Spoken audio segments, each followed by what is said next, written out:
Donc, on est aujourd'hui pas chapitre 40. Donc, le chapitre 39 qu'on a étudié a établi en fait que l'élévation de la Torah qui est étudiée et des mitzvot accomplis dépendent, comme on l'avait dit, de la kavana, c'est-à-dire de l'intention et donc de la motivation dont elles sont porteuses. Si l'aspiration de la Torah et aux mitzvot vient de sentiments d'amour et de crainte de Dieu, nés d'une profonde méditation sur la grandeur de Dieu, alors là, le service de Dieu qui est né donc de cette méditation, eh bien, s'accomplit, s'élève en fait jusqu'au sphirote de Bria, qui est le monde de l'intellect, le monde de l'entendement.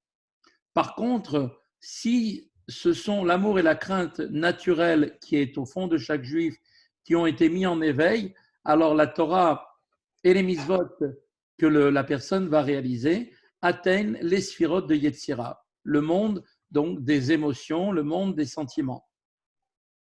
Enfin, on avait vu une troisième catégorie. Si là, par exemple, l'étude et la pratique sont complètement dépourvues donc de ce sentiment d'amour et de crainte, c'est-à-dire qu'il n'y a pas non plus la notion de la noble intention de l'ishma pour le nom de Dieu, eh bien, c'est-à-dire de pratiquer, d'étudier la Torah pour elle-même, manque, eh bien, cette étude, on ne parle même pas d'une étude par des intérêts purement personnels, eh bien, ne s'élève pas, elle ne va pas monter devant Dieu. On a vu que par contre, si l'étude est révisée, si effectivement elle est faite à un moment où il révise son étude l'Ishma, eh bien l'étude première, qui était donc complètement dénuée de cette intention, eh bien se trouve elle aussi maintenant jointe à celle-ci et elle peut ensuite rejoindre elle-même, elle reçoit donc son élévation. Elle nous dit comme ça. Cependant, tant que la personne n'a pas de nouveau étudié cette chose-là, l'ishma, en limudo ole afilu beyusfirot ameirot beolam hayetzira ve'asiya. Son étude ne s'élève pas dans les 10 sphirot qui Yetzira et Asiya. Et bien évidemment, il n'est pas besoin de mentionner donc les sphirot du monde de Bria, qui est le monde qui est en fait le monde de l'intellect. Donc on voit que ici, le Admor Azaken pense que dans le cas où une personne n'a pas donc étudié comme il fallait, avec une volonté de s'attacher à Dieu, l'ishma, uniquement faire les choses pour Dieu, eh bien cette étude-là, au moment où il va réviser, va pouvoir rejoindre, elle aussi va pouvoir s'élever à nouveau. Et au départ, son étude ne pouvait pas s'élever donc dans les 10 sphirotes du monde de Bria, de la Yetzira, qui est le monde, donc comme on avait dit, de la dimension donc des sentiments, ni le monde de Asiya, qui est le monde de l'action, qui est notre monde à nous. Pourquoi? Parce que les sphirotes sont une dimension du divin, et que en elles s'unit la lumière infinie de Dieu véritablement. Donc on voit que l'élévation au rang des sphirotes signifierait donc l'élévation de l'étude ou de l'action qui a été faite de la misva à l'intérieur même de la lumière infinie qui est donc dans ces sphirotes selon le niveau du monde qui a été atteint.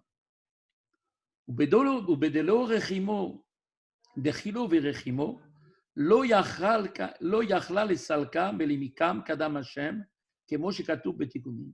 Et comme il est reporté effectivement dans les écrits du Tikkuné Zohar, il est marqué que sans la crainte et sans l'amour de l'étude de la Torah qui a été faite, ne pourra pas s'élever et se tenir devant Dieu. Donc, c'est-à-dire se tenir devant Dieu, c'est-à-dire que la lumière de l'infini divin cette Torah ne pourra pas monter dans la lune, ne pourra pas se fondre dans la lumière infinie divine qui est en fait représentée par les sphirotes qui sont dans chacun des mondes respectifs. Rak limudo ole lechalot umadorin shen chitzoniot olamot. Son étude de la Torah s'élève seulement dans les palais, on appelle ça les palais, et les demeures, qui sont l'aspect extérieur des mondes de Yetzira et de Asiya. Les sphirotes, comme on l'avait expliqué, représentent l'aspect profond et intérieur, donc le divin qui est en rapport avec chaque monde, et les palais dont chaque monde constitue l'aspect extérieur, c'est-à-dire qu'ils appartiennent à la dimension de monde et non à la dimension de divin, puisque comme on avait expliqué, chaque monde a à la fois une dimension, si on peut dire, une dimension physique, si on peut dire, d'accord, qui correspond là ici au palais et aux demeures, et les sphirotes, elles, correspondent à la dimension spirituelle du monde, à la dimension divine, tout comme le corps d'un homme qui représente donc la partie matérielle de la personne, et son âme représente la partie. Dites-moi, est-ce que, juste je vous coupe, est-ce qu'une âme peut rester sur ce monde-là après sa mort? Est-ce qu'elle peut aérer dans ce monde-là ou pas? Quel monde? Le monde matériel ici, c'est-à-dire être bloqué et pas monter dans un autre monde? C'est possible, mais elle montrera dans la partie de ce monde qui lui-même est fait de deux niveaux. Il y a la partie de notre monde qui est un monde, la partie de Asiya matérielle et la partie de Asiya spirituelle. Donc, elle va errer effectivement entre les deux, c'est entre les deux mondes. D'accord, ok.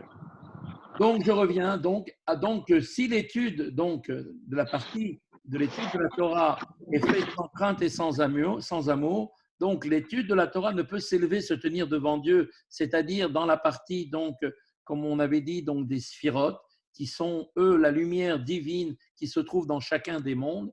Et donc, cette étude-là ne pourra monter que seulement dans les palais et dans les demeures qui sont l'aspect extérieur des mondes, donc de Yetzira et Asiya, c'est-à-dire les sphirotes représentant l'aspect profond et intérieur, donc comme l'âme dans le corps, et donc la partie divine qui est donc en rapport avec chaque monde, et les palais et les demeures constituent l'aspect extérieur, c'est-à-dire la partie de la dimension de monde, donc, et non la dimension divine.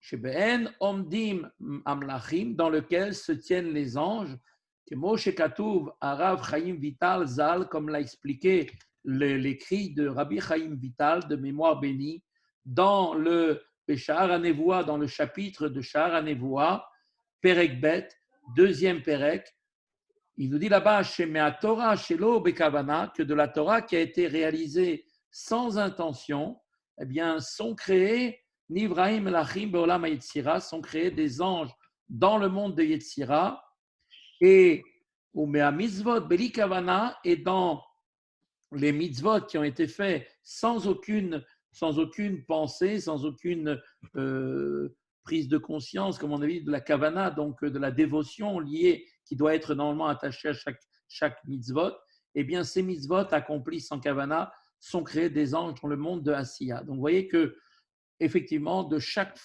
chose que l'on fait, eh bien, il y a une création qui se fait. Donc, même si on a réalisé une étude sans la kavana, se créent des anges dans le monde de Yetzira, nous dit le Rabbi Chaim Vital. Et si on a fait des actions sans kavana, se créent des anges qui sont au stade du monde de Asiya, le niveau le plus bas. On voit que la création d'anges à partir de cette étude et de ces mitzvot indique clairement que celles-ci ne sont pas absorbées dans le divin des sphirotes, puisqu'elles ne trouvent leur place uniquement que dans l'aspect extérieur des mondes, donc qu'on a appelé les palais ou bien les demeures.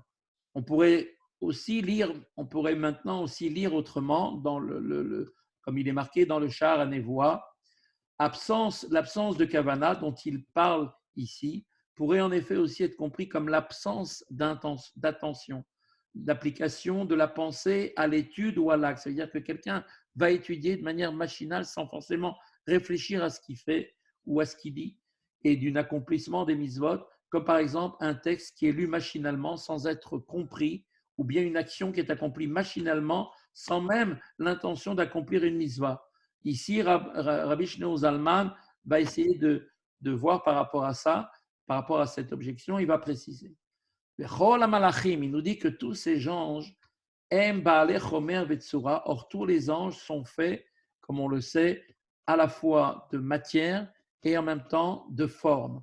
La Torah ou la mitzvah à l'origine de la création de tels anges doivent donc, elles aussi, en tout état de cause, être composées de matière et de forme.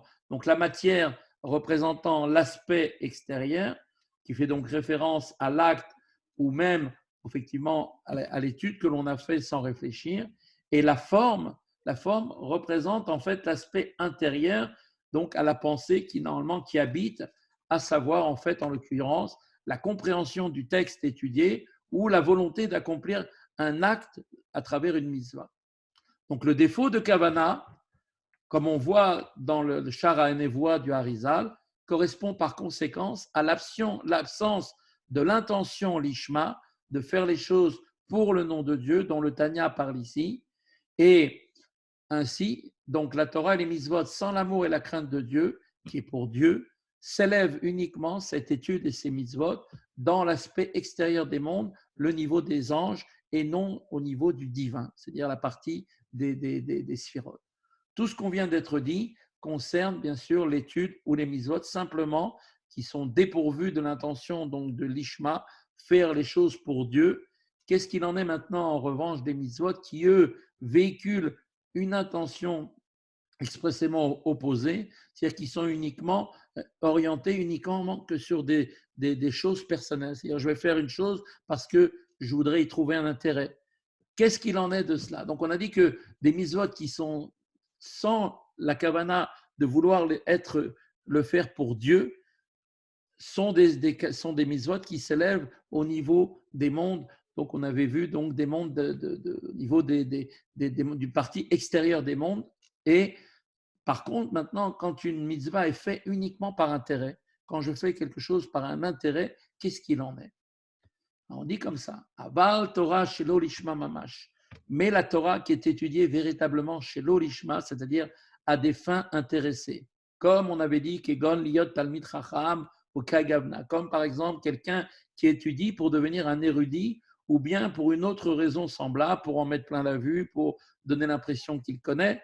Eh bien, son étude, Eina olekla lemala, cette étude-là ne monte pas du tout, ne s'élève nullement, aucunement en haut. Afilou les chalot ou mador amlachim akdusha, pas même dans les palais et les demeures des anges de sainteté. D'accord? Et là, Nisheret les mata, mais cette âme, cette étude-là, elle reste en bas, Baolam Azeh Agashmi, elle est en fait en exil dans ce monde matériel, Sheu Mador Aklipot, qui est en fait le monde des clipotes, comme on avait expliqué. Les clipotes, ce sont les forces du mal. Dès lors que ces motivations personnelles relèvent de la clipa, l'étude de la Torah qui en résulte, y demeure rattaché.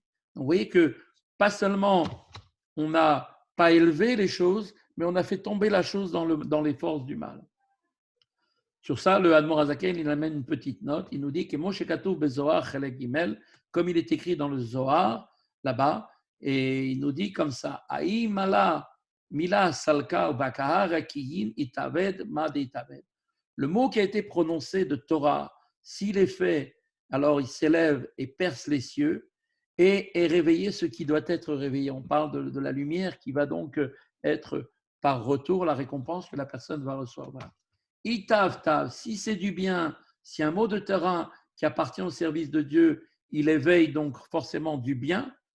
Ain Sham, il nous dit de se référer là-bas à la page 105, qu'un mot de Torah se forme une voix et cette voix, elle va s'élever. Donc, quand on étudie la Torah, ce n'est pas simplement une simple réflexion sur un sujet comme une science qu'on étudierait, que Dieu préserve, mais quand on étudie la Torah, on est en train de créer des anges, on est en train de créer une voix qui est en train de monter, qui va venir prendre notre défense en haut.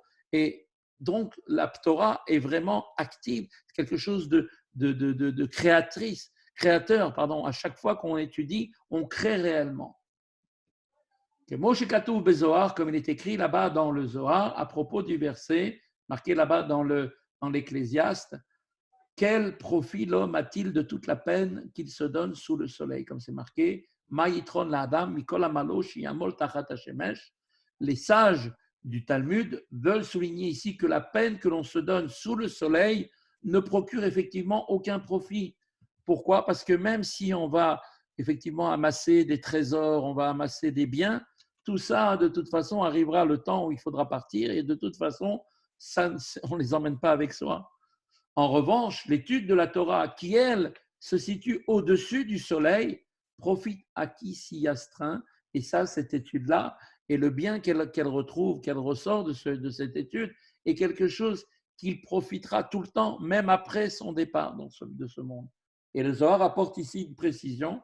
Afilou amala de oraita, yavin bedgid yikra, et même la fatigue qu'il aura mis dans l'étude de la Torah, s'il le fait pour sa propre gloire, c'est-à-dire il le fait pour devenir quelqu'un, un grand talmide, il veut en fait montrer aux gens qu'il connaît, donc c'est une forme d'orgueil, eh bien, ça aussi, cette catégorie d'efforts improductifs, eh bien, reste sous le soleil.